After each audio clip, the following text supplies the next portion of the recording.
आप हमारे भी लल्ला का नामकरण कर दो ना। पुत्री, ये क्या कह रही हो तुम?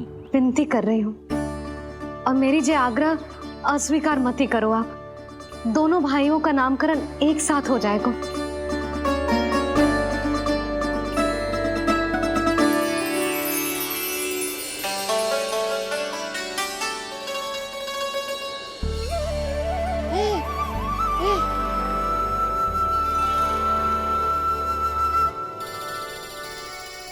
कितने प्यारे और निर्दोष बालक हैं।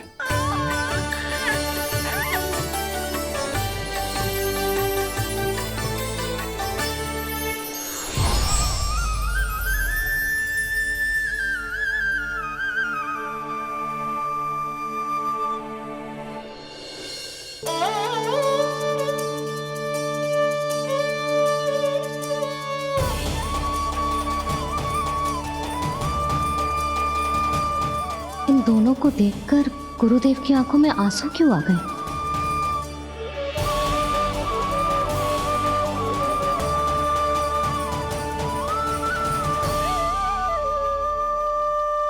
ये क्या कर रहे हैं ऋषिवर? संभालिए अपने आप को, नहीं तो मेरा रहस्य खुल जाएगा आज। अरे ऋषिवर, हाथ मत जोड़िए। इससे पहले कि गड़बड़ हो जाए, अपनी नमस्कार मुद्रा को आशीर्वाद मुद्रा में बदल दीजिए। बात को समझिए। मैंने ये अवतार मैया और लल्ला के अद्भुत संबंध का अनुभव करने के लिए लिया है, पर आपकी भावुकता के कारण यदि मैया को मेरा सत्य पता चल गया तो ये संबंध ही बदल जाएगा।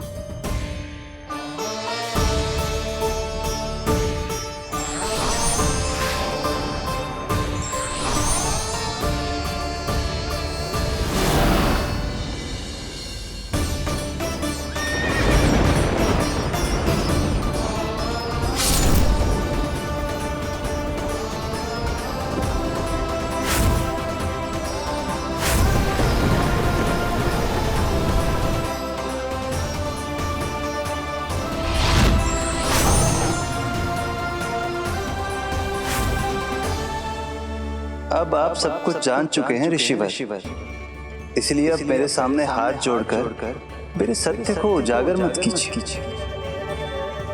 अपने शिष्य वसुदेव के पुत्र के रूप में मुझे आशीर्वाद दीजिए।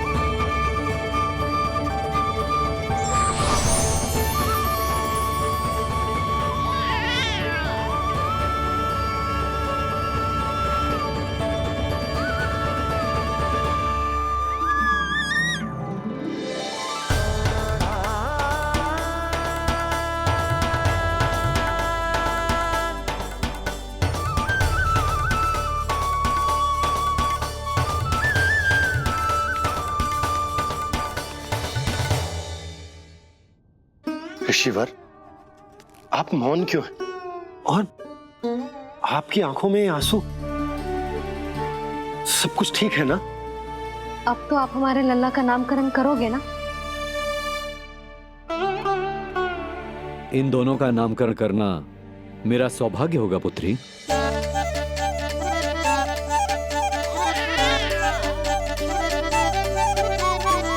परंतु ये गोपनीय रूप से करना होगा।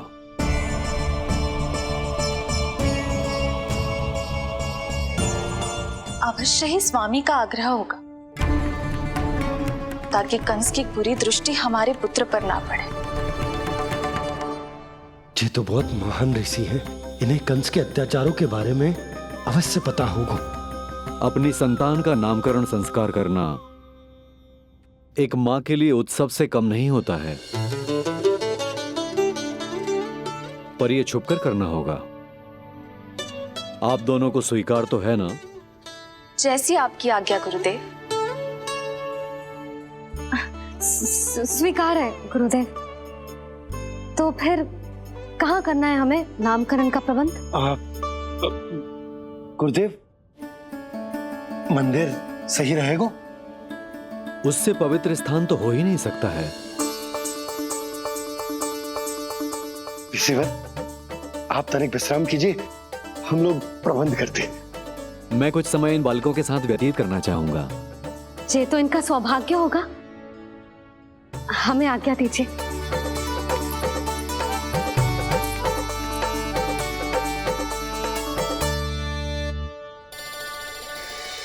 प्रभु, स्वयं भगवान होकर भी आपको बंदी गृह में जन्म लेना पड़ा। अब अपनी मां को छोड़कर दूसरी मां के यहां पलना पड़ रहा है। जब से गोकुल आए हैं छुप छुप कर रहना पड़ रहा है।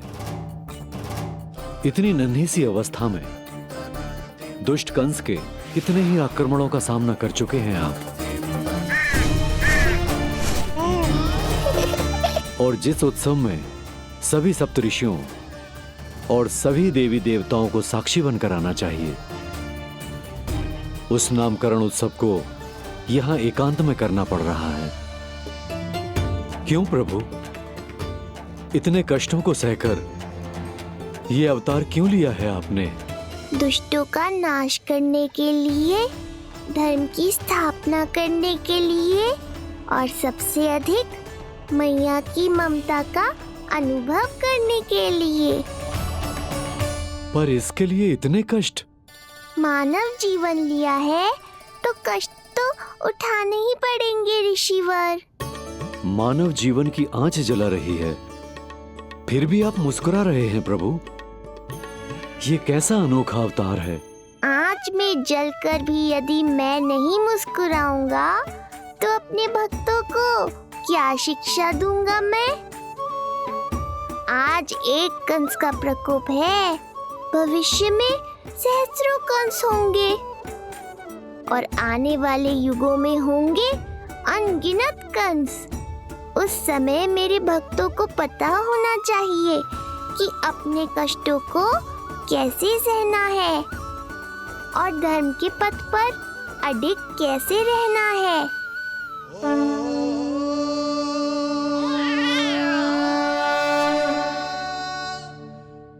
आप धन्य हैं प्रभु।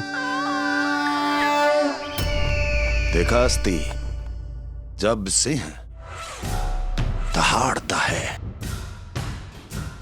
तो वन के सभी जीव जंतु इकट्ठे हो ही जाते हैं। वो सब जो मेरा विश्वास पात्र होने का अधिकार और ये सिंहासन पाना चाहते हैं, सामने आए। बुद्धि के बिना बल अपंग होता है महाराज, और मेरे पास बुद्धि और बल दोनों हैं। आप केवल आदेश दीजिए किसका संहार करना है।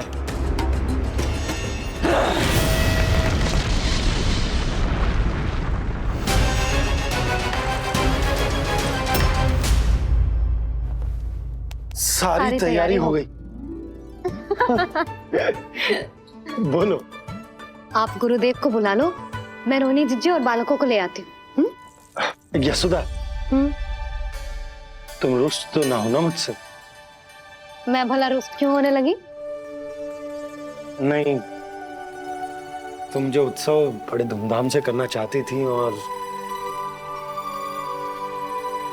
बहुत प्रसन्न हूँ मैं कि हमारे लल्ला का नामकरण स्वयं ऋषि गर्ग पूरे विधि विधान से कर रहे हैं। मैं समझ गई, उत्सव बड़ा हो या ना हो, प्रसन्नता बड़ी होनी चाहिए। अरे मैं तो इतनी उत्साहित हूँ कि दोनों भाइयों का नामकरण आज के शुभ मुहूर्त पे हो रहा है। तो इससे पहले जो बीत जाए, जाओ। आप ही बुला लो।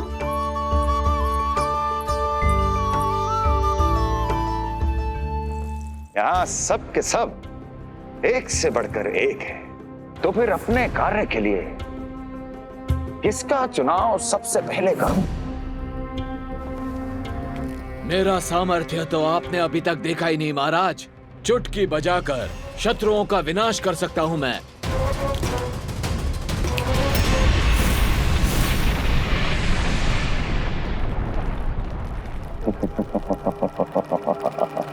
वाह!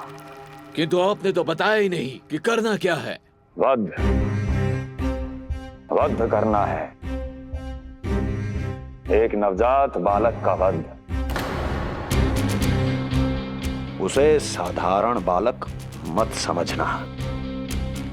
गोकुल में नंद के घर पल रहा वो बालक विष्णु का अवतार है।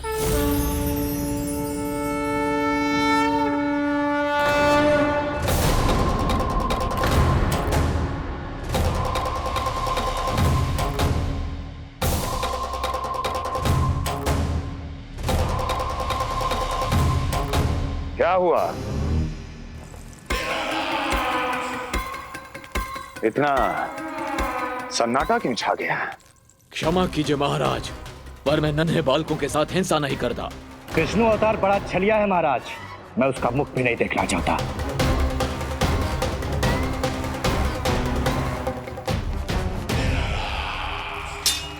जाने दो इन्हें। वैसे भी इस सिंहासन के लिए मुझे कायरों की कोई आवश्यकता नहीं। जाने दो।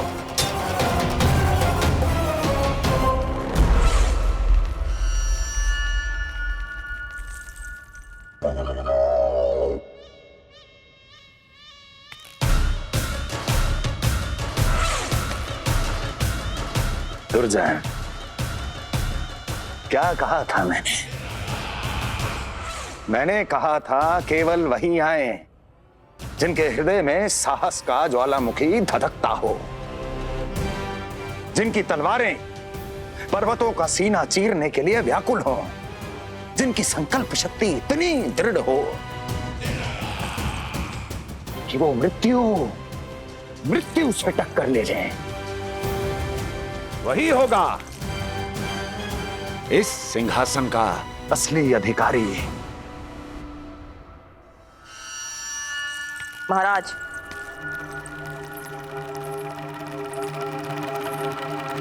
ना तो आपके दिए इस सम्मान का कोई मूल्य रह गया है और ना ही आपके भय का। अभी अभी आपने ही कहा था ना कि जब वन में कोई सिंह दहाड़ता है तो उस वन के सभी जीव जंतु एक जगह एकत्रित हो जाते हैं, परंतु उसी वन में जब कोई बब्बर सिंह दहाड़ता है तो वही जीव जंतु भय के मारे इधर उधर भागने लगते हैं। निश्चित ही वो बालक इन सब के लिए बब्बर सिंह बन चुका है। उसका भय हमारे साम्राज्य की नींव हिला रहा है महाराज।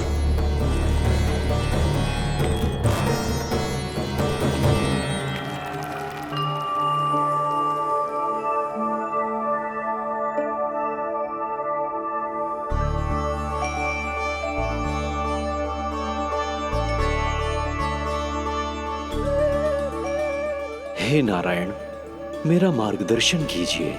हे मां सरस्वती, मुझे आशीर्वाद दीजिए ताकि मैं दोनों बालकों के लिए सर्वोत्तम नामों का चुनाव कर पाऊं।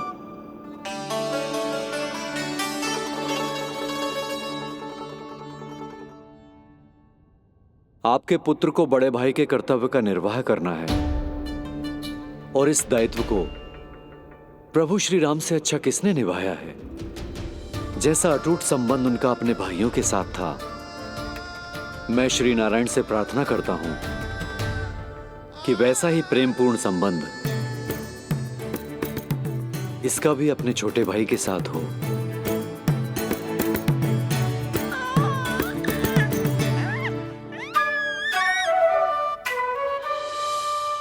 इसीलिए इसका नाम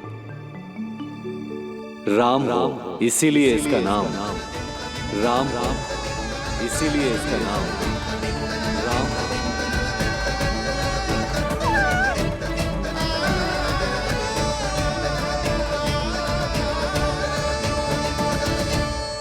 बड़े भाई में आदर्श, न्याय, संकल्प बल के साथ साथ शारीरिक बल भी होना चाहिए। मैं देख पा रहा हूं ये बालक इन सब बलों के लिए जाना जाएगा। इसलिए जो नाम इसके व्यक्तित्व के लिए सबसे उचित है वो है बलराम। बलराम, बलराम।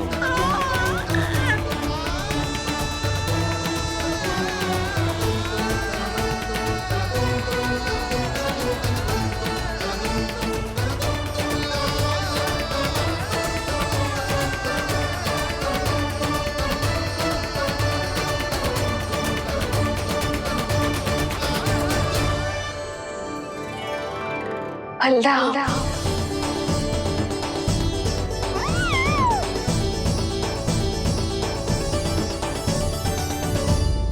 तो फिर उसका नाम बल राम रखना। कैसा अद्भुत संयोग है रिसीवर।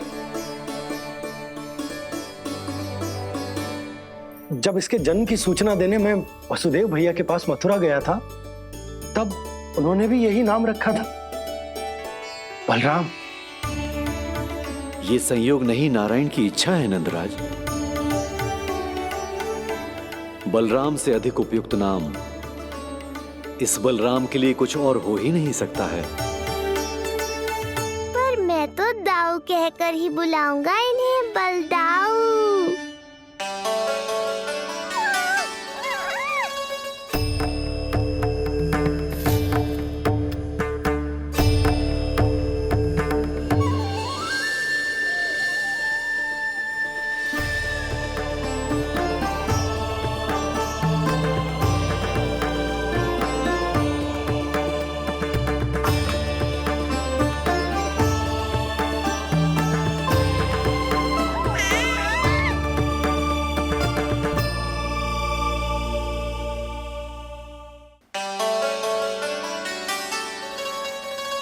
सुना पुत्र, आज से तुम्हारा नाम होगा बलराम। बलराम बलराम।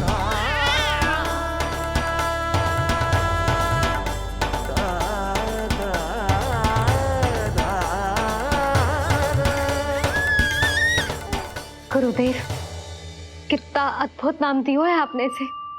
अब मेरे लल्ला को भी ऐसा ही कोई उत्तम सा नाम दे दो।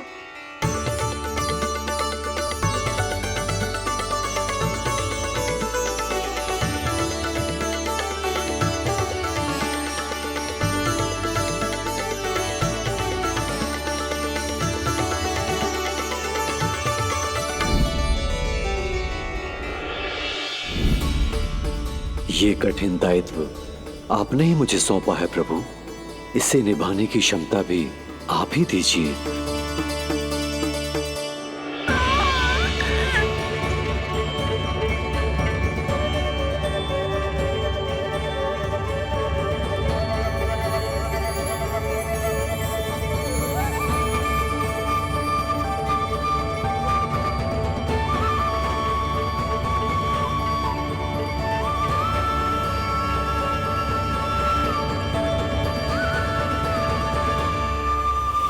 कृष्ण कृष्ण कृष्ण कृष्ण कृष्ण कृष्ण कृष्ण कृष्ण कृष्ण।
कृष्ण कोई साधारण शब्द नहीं है। ये अनेक विशेषताओं से भरा हुआ है। क बना है कमलकांत से, अर्थात वो जो श्रीपति विष्णु जैसा हो।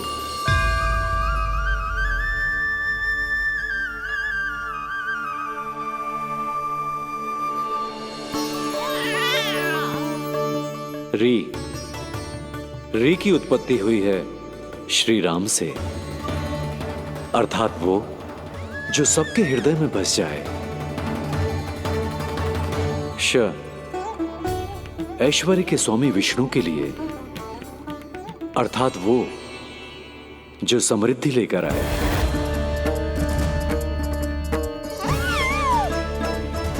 और ना है नरसिंह के लिए, अर्थात वो जो रक्षा करे।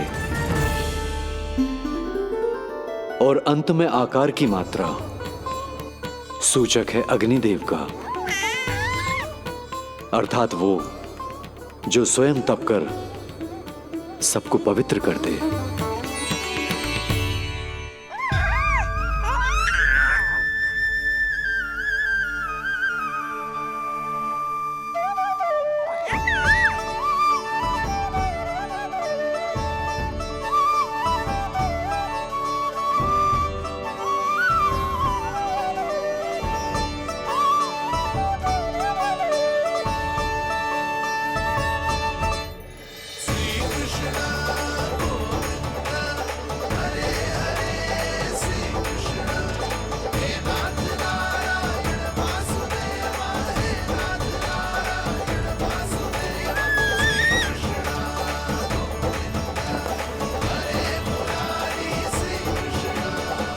आज से तुम्हें सारा संसार जिस नाम से पहचानेगा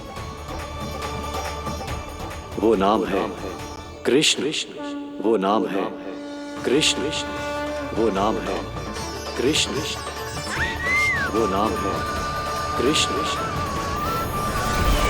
कृष्ण कृष्ण कृष्ण कृष्ण कृष्ण कृष्ण कृष्ण कृष्ण कृष्ण कृष्ण कृष्ण कृष्ण कृष्ण।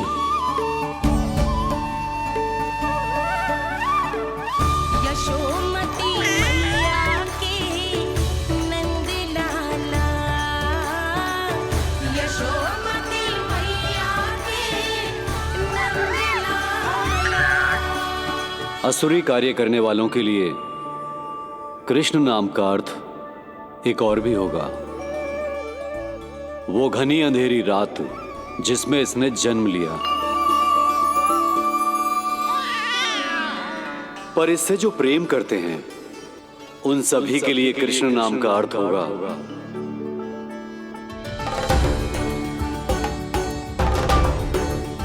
अतुलनीय सुंदरता और अथाह प्रेम।